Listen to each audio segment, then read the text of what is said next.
America cannot afford 4 more years of a weekend at Bernie's presidency.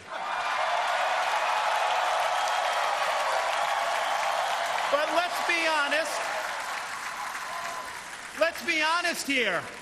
Biden is just a figurehead. He's a tool for imposing a leftist agenda on the American people.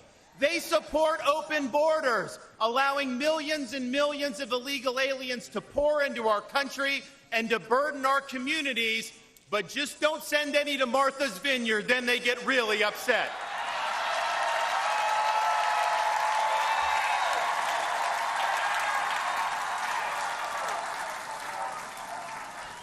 They have unleashed progressive prosecutors across our nation who care more about coddling criminals than about protecting their own communities. They use the unelected bureaucracy to impose their will on us without our consent, and they weaponize political power to target their political opponents like they've done to our own nominee. They want to ban gas automobiles, eliminate Second Amendment rights, and impose gender ideology on everyone from our infantrymen to kindergartners.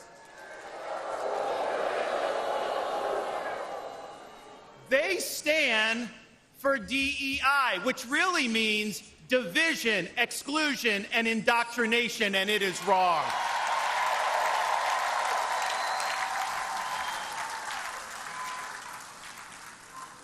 They mandated that you show proof of a COVID vaccine to go to a restaurant, but they oppose requiring proof of citizenship to cast a vote.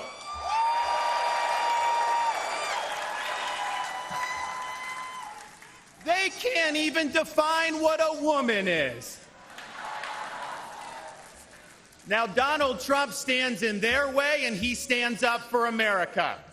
Donald Trump has been demonized. He's been sued. He's been prosecuted, and he nearly lost his life. We cannot let him down, and we cannot let America down.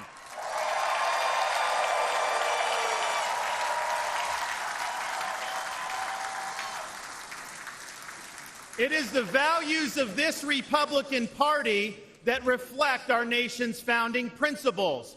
We believe schools should educate, not indoctrinate. We stand for parents' rights, including universal school choice.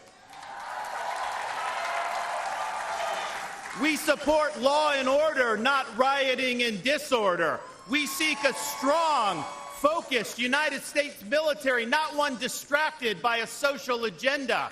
We reject entrenched political class, and we demand term limits for members of Congress.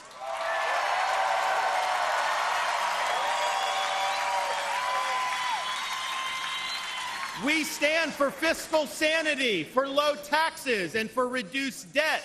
We seek to reclaim the constitutional government as envisioned by our founding fathers by bringing the administrative state to heel once and for all.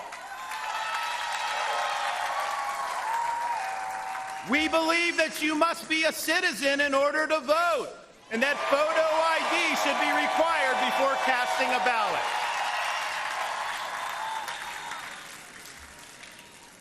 We stand for strong borders and believe that our nation must have a shared civic culture, and we oppose any immigration that stands apart or in contrast to our American values. We believe in the principles articulated in the Declaration of Independence that our rights come not from the generosity of the state, but from the hand of the Almighty, including the right to life, liberty, and the pursuit of happiness.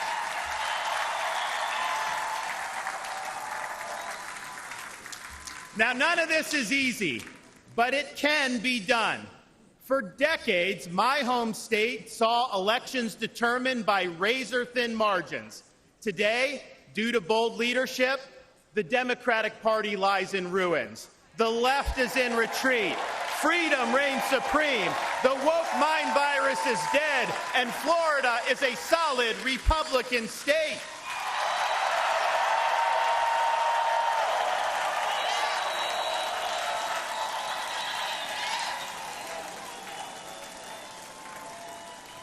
Now, electing Donald Trump gives us the chance to do this all across America.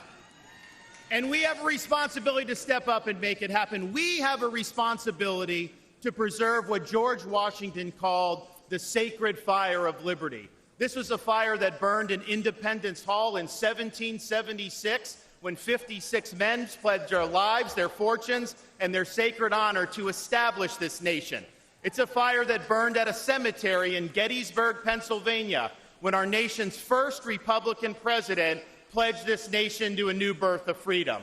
It's a fire that burned at the foot of the Berlin Wall in 1987, when our nation's 40th president stood in front of that wall and said, "Mr. Gorbachev, tear down this wall."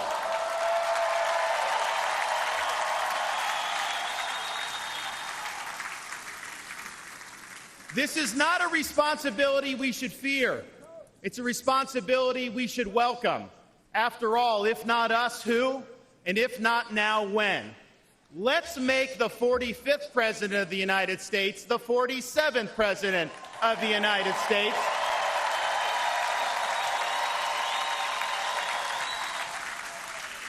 Let's elect Republicans up and down the ballot, and let's heed the call of our party's nominee to fight, fight, fight for these United States. Thank you. God bless you. Let's win in November. Thank you so much.